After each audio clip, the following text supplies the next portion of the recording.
왔던 그 남방의 여왕 스바 여왕에 대해서도 또 말씀합니다. 그리고 스바 여왕이 솔로몬의 그 설교 한마디를 듣기 위해서 자기 나라에서 나는 수많은 보석들, 그 당시에는 그 대단한 제국이었거든요. 그 남방 여왕이 일어나는데 그 스바 여왕이 요즘 말로 하면 아프리카의 에티오피아라는 나라입니다. 지금도 에티오피아는 기독교가 굉장히 많은 나라입니다. 근데 이때 스바 여왕이 솔로몬을 찾아와요. 자기가 아주 젊은 나이, 어린 나이에 왕권을 차지하니까 그 당시에는 뭐 암살도 있고 적국에 쳐들어오기도 하고 그래서 자기가 이러다가 곧 죽을 수도 있다. 이 통치를 어떻게 이걸 감당할까? 이렇게 하다가 솔로몬이라는 그 왕의 소문을 듣게 됩니다. 그래서 그가 수레에다가 수많은 그 금은 보석을 싣고 옵니다. 찾아와요. 그 먼 길을 찾아와가지고 솔로몬의 그 한마디. 근데 솔로몬한테 질문하니까 솔로몬이 대답을 못하는 게 없어요. 대답을 못하는 게 없고 온갖 대답을 다 하는 거예요. 그러니까 그 여왕이 옆에 뒀던 신하들 보고 당신들은 참 복된 사람들이다. 이렇게 막 칭찬하면서 가지고 왔던 막 금덩이, 보석 이런 걸 전부 솔로몬에게 예물로 바치고 돌아갑니다. 여러분 설교라는 거, 그 말씀을 듣기 위해서 목숨을 걸고 그 멀리서 온 거예요. 여러분 지금 우리는 막 시원한 에어컨 밑에서 자연스럽게 이게 하나님 말씀 드리니까 또 목사님 또 말하는구나, 뭐 로또가 어떠고 저떠고 이런 이야기 하시면서 또 하는구나 이랬을지 몰라도 종교개혁 시대에 또 그리고 핍박의 시대에는 이 말씀 한마디 듣기 위해서 진짜 목숨을 걸고 말씀을 들으려고 그런다니까요. 그 제가 지난번에도 말했지만 얼마 전에 그게 동북에 왔던 그 간증하는 탈북한 그 젊은 여성, 그분들이 간증을 하더라고요. 그래서 제가 인터넷으로 다시 듣기를 해서 한번 들어봤거든요. 근데 그분들이 지금도 북한에 지하교회가 있대요. 지하교회란 말이 진짜 지하에 땅 파고 있는 게 아니고 몰래 하나님 믿는 자가 있대요. 저도 옛날에 들었거든요. 탈북하신 그 목사님이 목사가 된 거죠. 근데 내려와가. 그분이 이야기하던데 어떻게 예수를 믿냐 하면은 그 체제에 수능 안 하면 죽으니까. 근데 어릴 때 들었던 아까 뭐 제가 사도신경 빠뜨려 먹었지만은 사도신경이라든가 주기도문을 혼자 외운다는 거예요. 마음속으로. 네? 마음속으로. 하늘에 계신 우리 아버지 이름을 그렇게 그 마음속으로 그 믿음을 그 한 5, 60년 동안 안 믿었어도 마음속으로 하나님 믿고 있다는 거예요. 여러분 그런 믿음을 가짜로 볼 수 없잖아요. 우리 교회 모여 있는 우리들만 진짜가 아니잖아요. 그 교회 나와도 그냥 하나님만 믿고 뭐 딴 생각할 수도 있잖아요 지금. 예? 뭐 내일 가서 어떻게 할까, 모레 가서 어떻게 할까, 뭐 이런 생각을 할 수도 있잖아요. 근데 그분들은 목숨을 걸고 하나님을 믿는 거예요. 왜 그럴까요? 남방 여왕처럼 인생에 빛을 찾을 수가 없으니까, 인생에 갈 길을 모르니까 결국 하나님 앞에 나와 말씀을 듣는 겁니다. 그리고 니느웨 사람들도 마찬가지예요. 그 엉터리 선지자 같은 요나가 와가 전에도 다 회개하고 돌았었어요. 그러면서 예수님이 오늘 뭐라 하냐면 그 요나보다 큰 자가 여기 있다. 지금 여기. 그 솔로몬 위대했다는 지혜자 솔로몬보다 큰 사람이 지금 여기 있다. 예수님이 직설적으로 자기가 지금 그리스도라는 걸 보통 그렇게 이야기 안 하시는데 오늘 답답하니까 이야기를 하시는 거거든요. 거기 뭐 이렇게 말합니다. 31절 32절입니다. 심판 때 남방 여왕이 일어나 이 세대 사람을 정죄하리니 이는 그가 솔로몬의 지혜로운 말을 들으려고 땅끝에서 왔음이거니와 솔로몬보다 크신 이가 여기 있으며 심판 때 니느웨 사람들이 일어나 이 세대 사람을 정죄하리니 이는 그들이 요나의 전도를 듣고 회개하였음이거니와 요나보다 더 크신 이가 여기 있느니라. 그 남방 여왕은 솔로몬의 말을 듣기 위해서 땅끝에서부터 와서 그 한 말씀 들으러 왔는데 그 전했던 솔로몬의 말보다 더 크신 이가 여기 있다. 그리고 그 요나 선지자의 말을 듣고 회개했는데 그보다 더 큰 사람이 지금 여기 있는데 너희들은 지금 표적이나 구하고 있고, 에? 이 악한 세대야. 그 세대 사람들, 그 죄 많다고 생각했던 이방 사람들이 오히려 유대인들을 막 정죄할 것이라고 이렇게 책망하는 것을 보게 됩니다. 그래서 참 예수님이 얼마나 답답하면 직접 이야기하죠. 선지자나 왕보다 크신 메시아가 바로 여러분 앞에 서 있다. 지금 말씀을 전하고 있는데 이것을 못 듣고 자기 욕망을 채워줄 그 기적이나 바라고 있느냐, 이렇게 막 책망을 하는 것입니다. 정말 미련한 것이죠. 예수님이 앞에 있으면 예수님을 딱 차지하려고 그래야 되는데 예수님이 베푸시는 그 기적을 자꾸 예전에 오병이어 기적에서도 사람들이 뭐라 그랬어요? 와, 이제 먹을 게 해결됐다. 왕으로 삼으려고 막 예수님을 찾아가니까 예수님이 멀리 배 타고 가버리잖아요. 피해 가잖아요. 방향을 잘못 잡았다는 거예요. 그러니까 표적만 구하다 보면 자꾸 그래 된다니까요. 그러니까 예수님이 자꾸 뭐 그런 거 하니까 또 표적을 구하니까 예수님이 이 악한 세대야. 니느웨 사람보다 그 남방의 여왕보다도 더 악한 자들이라고 그렇게 이야기하고 있는 것입니다. 여러분, 예수님의 가장 큰 표적은 죄인인 우리를 위해 십자가에 달려 돌아가시고 무덤에 들어가셨다가 죽음을 깨뜨리시고 3일 만에 부활하신 것이 가장 큰 표적인 줄 믿으시기를 주님의 이름으로 축원합니다. 그래서 예수님이 딱 믿으면 끝나는 거예요, 사실은. 예수 믿으면 걱정이 없잖아요. 오늘 마지막 세 번째도 예수님이 등불이시다 이렇게 말씀하고 있습니다. 물론 우리가 살아가면서 여러 가지 진리의 빛들이 있지만 예수님이야말로 진짜 우리를 비춰줄 등불이시고 빛이시라는 것을 기억할 필요가 있습니다.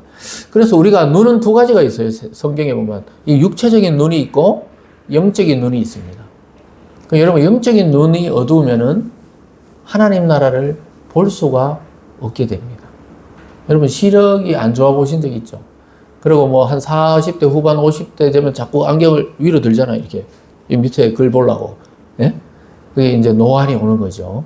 그래서 저희들 나이대가 이제 한참 그럴 때인 것 같아요. 그래서 한 번씩 이렇게 보면 16절인지 18절인지 잘못 얘기하면 옆에 반주자가 그거 아니라 하면서 이제 그래야죠. 그 주보도 있잖아요. 또 보면서 이게 387장인지 367장인지 막 헷갈린단 말이에요. 이렇게 어떻게 보면은. 그러니까 이게 노안이라는 겁니다. 그래서 그 눈이 어두워지는 거죠. 그런데 예수님께서 영적으로도 눈이 어두워질 수 있다고 이야기하는 거예요. 영적으로도 눈을 뜨고 눈을 넓히라고 교훈하고 있습니다. 여러분, 아무리 신체가 막 이 보디빌더처럼 건강하고 모든 게 발달되어 있어도 눈이 앞이 안 보이면 어떻게 됩니까? 자유롭게 막 뛰어다니거나 자유롭게 할 수가 없어요. 눈이 그렇게 중요합니다. 성경에서도 마음의 등불이라고 하잖아요. 등불. 눈이 밝아야 된다. 그게 육체적인 눈을 말하는 게 아니고 성경은 영적인 눈이 떠져 있어야 되는 거예요. 내 옆에 와 계신 하나님, 내 옆에 계신 하나님의 나라, 내 옆에 계신 천군과 천사들, 이걸 다 볼 수 있어야 되고 느낄 수 있어야 되는데 이 영적인 세계에 눈을 안 뜨면 세상 보이는 게 다 끝인 줄 알면 우리가 답답해 못 살아요. 우리가 막 답답하잖아요. 내 마음 같은 게 아무것도 없잖아요. 뉴스 보시면 뭐 정치도 내 마음 같지 않고 북한도 내 마음 같지 않고 미국도 우리 마음 같지 않고 다 내 마음 같지 않은 것밖에 없잖아요. 옆에 가까이 보면 부인도 내 마음 같지 않고 남편은 더욱더 내 마음 같지 않고 이런 생각을 하게 되잖아요. 그러니까 육체적인 눈으로 보는 것만 판단하면 오류에 빠집니다. 영적인 눈을 띄워야 합니다. 그래, 눈이 잘 보여야 몸이 제 기능을 발휘하는 거예요. 그리고 내 몸에 어디가 뭐 이상이 있는지, 내가 어디가 뭐 얼굴이 어디가 지저분한지, 눈이 이게 밝아야 다 보이는 건데, 눈이 어두우면은 자유를 잃어버립니다. 눈이 밝아야 자유롭습니다. 영적인 눈을 탁 띄워야 돼요. 그렇지 않으면 항상 밤입니다. 밤. 어두워요. 앞으로 나아갈 수가 없어요. 영적인 시야를 넓혀야 우리의 등불이신 예수님이 선명하게 내 눈에 보이기 시작합니다. 여러분, 인생의 참된 빛, 우리 영혼의 참된 빛은 예수 그리스도 한 분밖에 없는 줄 꼭 믿으시기 바랍니다. 그래서 예수님은 높이 들린 등불처럼 모든 이들에게 자신의 빛을 지금도 비추고 있다고 말씀하고 있습니다. 여러분, 그 빛을 발견하려면 우리가 영적인 눈을 떠야 돼요. 눈을 다 떠야 됩니다. 그 빛을 발견할 수 있도록 깨어 있어야 돼요. 항상 깨어 있으라 그러잖아요. 예수님이 다시 오실 때도 뭐라 그래요? 내가 도적같이 오리니 너희는 깨어 있으라. 그렇게 말씀하고, 또 미련한 처녀, 또 지혜로운 처녀, 밤에 신랑이 올 걸 기다리는 5 처녀, 기름을 준비하가 깨어 있잖아요. 잠들면 어떻게 됩니까? 왔다 갔는 줄도 몰라요. 잠을 깊이 자면 누가 왔는지도 몰라요. 우리 집에도 뭐 잠을 깊이 자면 누가 왔는지 갔는지도 모르는 분도 있고 너무 예민한 것도 있고 그렇습니다. 그 아이들도 보면 아주 그 예민한 애도 있고 아주 자면은 그냥 뭔 일이 일어난지 잘 모르는 두 명인데도 다 그렇게 갈라진단 말이에요. 근데 우리 부부도 보면 다 다르더라고요. 저는 뭐 조금만 바스락해도 딱또 깨는데 그게 좋다는 게 아니에요. 여러분 오해하면 안 돼요. 잠은 깊이 자는 게 좋죠. 근데 제 옆에 자는 분은 뭐 천둥 번개가 쳤는지 밤에 무슨 뭐 벼락이 쳤는지 저 건너편 아파트에 막 불이 났는지 저번에 102동에 막 불이 났었거든요. 거기 막 소방차 오고 이랬는데도 지하는 막 오르락도락 어떻게 하노 막 이러는데 막 그 다음 아침에 저기 불이 났었다 하면서 그 입구에 복도에 까맣게 이렇게 이제 이야기를 해줘야 알거든요.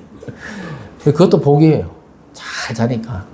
근데 난 누구라고 말을 안 했어요, 여러분. 근데 그러니까 이 잠을 자면은 세상에 뭔 일이 일어나는지 모르잖아요. 근데 어떻게 보면은 작은 애는 자꾸 비슷한 것 같아요. 밖에 막 있잖아요. 막 119 와가 막 또 우리 동네는 할아버지 할머니가 많잖아요. 그 밤에 119 오는 경우가 굉장히 많아요. 지난 겨울에는 유독 많았어요. 그러면 아빠 뭐가 막 버쩍버쩍 하면서 사이렌을 또 딱 들어오면 끄거든요. 왜냐 깰까봐 새벽이니까. 근데도 애가 막 창문으로 막 내다보는데 보니까 우리 저 아파트에 있잖아요. 이거 착 들고 의자같이 해가지고 들고 올라가더라고요. 아이고 누가 또 쓰러지셨구나. 할아버지들이 많으니까 할머니들도 그렇고. 그래서 막 잘 다니시던 분들이 요즘에 보면 있잖아요. 그래 또 한번 실려 갔다 오잖아요. 오면은 어디 가냐 보니까 노치원에 가시더라고. 그 우리 동네 할아버지 맨날 쓰레기 주우러 다니는 할아버지 있었는데 그 할아버지가 이제 어느 날부터 안 보이시더니 요즘 깨끗해졌어요. 깨끗하게 해가지고 뭘 기다리시나 봤더니 다 와가지고 무슨 노인센터 차가 다 와가지고 모시고 가시더라고요. 그래가지고 거기 계속 다니시더라고요. 그래서 차 뒤에 숨어서 계속 담배 피우시더라고요. 담배 태우지 말라 그랬는 것 같은데 오나 안 오나 보면서 담배 태우시다가 오면 버뜩 끄고 이제 타시고 또 내려가지고 그래 잘 가라고 이래놓고 있잖아요. 저 구석에 가서 또 뒤에 앉아가 막 또 담배 피우시더라고. 그러니까 지금 뭐 잠자는 이야기 하다 갑자기 노치원까지 갔는데 잠을 자면은 밤에 뭔 일이 일어난지를 모른단 말이에요. 막. 예? 그리고 또 우리가 그때 오작동 돼가지고 막 또 이게 그 소방벨이 팍 울렸거든. 새벽에 막 따르르 하고 난리 났는데도 안 일어나신 분이 있어요. 우리 집에는. 우리는 다 일어났거든. 뭐 지하랑 막 가보고 그 아저씨 보고 이걸 꺼야 되나 저걸 꺼야 되나 옆집 아저씨하고 이러고 있는데 그러니까 이제 그 수위 아저씨가 와가 이제 다 껐지만은 그래도 자는 사람이 있어요. 그래서 참 부러워. 어떨 때는 부러워요. 부러워요. 근데 아침 새벽에는 일찍 일어나시는데 그 부러워요. 그래서 근데 여기 성경에 나오는 거는 그런 잠은 깊이 자도 되지만 영적인 잠은 깊이 자면 안 된다고 말씀하고 있습니다. 33절과 34절을 함께 봅니다. 시작. 누구든지 등불을 켜서 음속에나 말 아래 두지 아니하고 등경 위에 두나니 이는 들어가는 자로 그 빛을 보게 하려 함이라.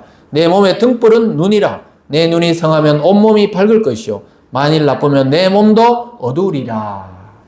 그래서 몸이 아무리 건강해도 눈이 어두우면은 내 몸이 어둡다는 게 내 몸이 마음대로 갈 수가 없다는 거예요. 자유롭게. 눈이 밝아야 됩니다. 참 눈이 좋은 분들이 있었어요. 저희 아버님은 돌아가시기까지 안경을 안 썼어요. 눈이 참 좋았어요.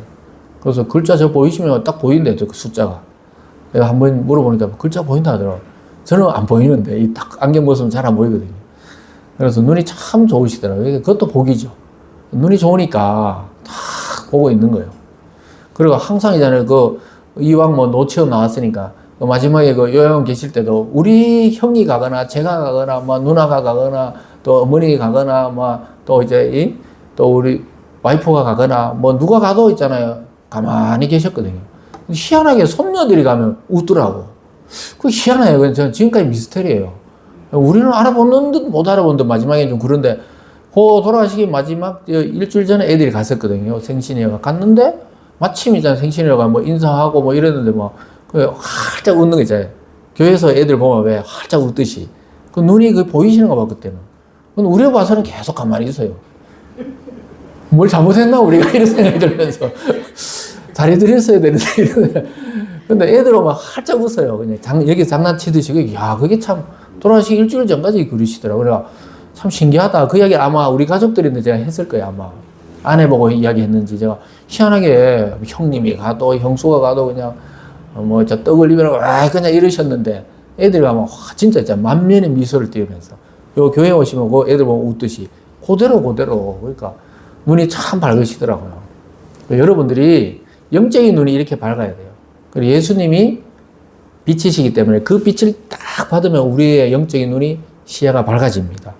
그래서 몸에 눈이 성하면 온몸이 자유롭잖아요. 어디든 가실 수 있잖아요. 여러분 눈이 밝을 때 자유롭게 다닐 수 있을 때 여행도 다니고 친구도 만나고 전도도 하고 이래야 되지. 눈 어두운데 교회 가입시다 하면서 이렇게 하면은 아이고 당신은 똑바로 하세요 이렇게 이럴 수 있잖아요. 그래서 우리가 영적인 눈이 착 띄어져 가지고 눈이 밝아야 됩니다. 그래서 주님이 등불이라면 우리는 빛을 받은 빛의 자녀들입니다. 주님이 원빛이고 소위 말하면 우리는 뭐요? 반사체. 우리는 그 빛을 받아서 누구인데요?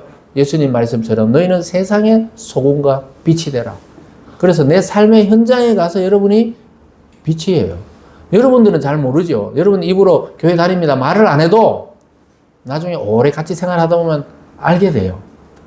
왜냐? 빛은 감출 수가 없거든요. 여러분이 감추려 해도 아이고 너 뭐 누구시 교회 다니시는 것 같죠? 이런 물어보는 경향이 많아요. 참 놀랍죠. 그래서 휴게소 같은 데 가다가 갑자기 있잖아요. 어디서 목사님 가면 나도 모르게 돌아봐요. 우리 교회 교인이 아닌데도 나도 모르게 어떻게 교회에 대해서 야유하는지 몰라도 휴게소 가서 목사님 가면 저도 모르게 저 돌아보려고 그래. 분명히 내 혼자 왔는데 그게 이제 자기의 그 직분과 소명이듯이 여러분들이 그죠? 교회 이야기 들으면 지나가다가도 자꾸 귀를 기울이게 되잖아요. 자기 교회 이야기가 아니고 그런 것처럼 여러분들은 이미 그리스도의 빛이 들어있는 사람들입니다. 여러분 자체가 빛인 줄 깨달으셔야 돼요. 근데 이걸 이제 말씀을 듣고 기도하면서 성령이 충만하면서 점점점 영적인 시야가 넓어지면서 하나님의 뜻이 보이기 시작하는 겁니다. 예수님이 그 이야기를 하고 계세요. 35절과 36절입니다. 그러므로 내 속에 있는 빛이 어둡지 아니한가 보라. 내 온몸이 밝아 조금도 어두운 데가 없으면 등불의 빛이 너를 비출 때와 같이 온전히 밝으리라 하시니라. 여러분 속에 있는 빛, 그리스도의 빛, 성령의 그 빛, 진리의 빛이 어두워지지 않았는가 살펴보라는 거예요. 내가 그리스도를 향한 믿음의 빛이 약해지면 어떻게 돼요? 세상에 주눅이 들어요. 세상이 너무 커 보여요. 난 세상에 어떻게 적응해 살아갈 수 없을 정도로 세상이 커 보여요. 그런데 내가 성령 충만하면서 그리스도의 빛이 강하면 어떻게 됩니까? 아무것도 아니네 이렇게 됩니다.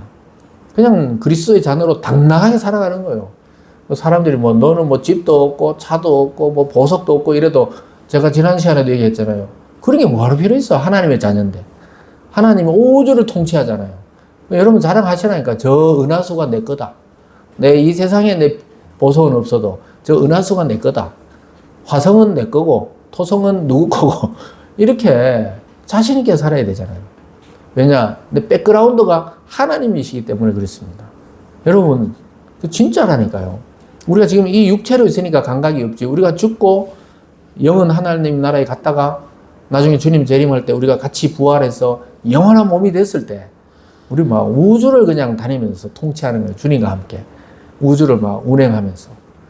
그러니까 여러분 그때 갔을 때 미리 이야기를 했어요. 저 별은 나의 별, 저 별은 너의 별 이런 노래도 있지만 정말 별을 하나씩 갖고 있는 거예요. 어느 별을 갖고 싶으신지 잘 마음에 담아두시기 바랍니다. 그리고 주님께서 이야기하잖아요. 만약에 근데 예수 믿는 믿음이 약화되면 어떻게 된다고요? 세상이 너무 두려워요. 어두워져요. 내 삶이 깜깜해집니다. 눈이 어두운 자처럼. 근데 성령이 충만하고 그리스도의 진리로 확신이 있는 자는 어떻게 해요? 세상이 즐거워요. 놀이터예요, 놀이터. 하나님이 원래 놀이터로 만들어놨잖아요. 놀이터. 예? 첫째 날 만들고 둘째 날 만들고 마지막 날에 인간을 만들고 자, 마음대로 놀아봐라. 이거거든요. 실제 신학에 놀이신학이라는 게 있어요. 우리 신학은 아니지만 하나님이 이 세상을 마치 놀이하듯이. 그래서 여러분들이 거기서 즐겁게 뛰어놀다가 잠시 이 맛을 보고 영원한 진짜 즐거운 하나님의 나라로 우리를 이끄시려고 지금 주님을 보내신 것입니다. 사랑하는 여러분, 그래서 자꾸 로또 같은 신앙, 기적만 추구하는 신앙, 그런 분은 잘 없겠지만 그렇게 하나님을 도깨비 방망이처럼 생각하지 말고 내 삶에서 우리 아버지처럼 우리 어머니처럼 옆에서 하나하나 세밀하게 매일매일을 살아가게 하시는 그 하나님의 은혜를 발견하고 그 사랑이면 충분하다고 우리가 깨닫고 기적보다 더 큰 순종으로 나아가서 하나님이 진짜 주시고자 하는 참 만족을 누리고 살아가시길 주님의 이름으로 축복합니다. 기도하겠습니다. 사랑의 하나님 아버지 감사드립니다. 예수님 당시에나 지금이나 사람들은 자기 인생의 변화를 꿈꾸면서도 자꾸 기적처럼 또는 로또처럼 그런 것을 꿈꾸다가 인생을 허망하게 보내는 사람들이 많이 있습니다. 하나님, 우리 성도님들에게는 오늘 이 말씀이 잘 마음에 새겨져서 하루하루 우리를 이끄시는 말씀이 기적임을 알고 또 주님 자체가 우리의 표적임을 알고 그 예수 그리스도를 빛으로 삼아 인생의 승리와 또 인생의 성공을 이루는 우리 모든 성도들 되게 하여 주시옵소서. 감사드리며 예수님 이름으로 기도드리옵나이다. 아멘. 우리 다 같이 찬송가 287장을 함께 찬양하겠습니다.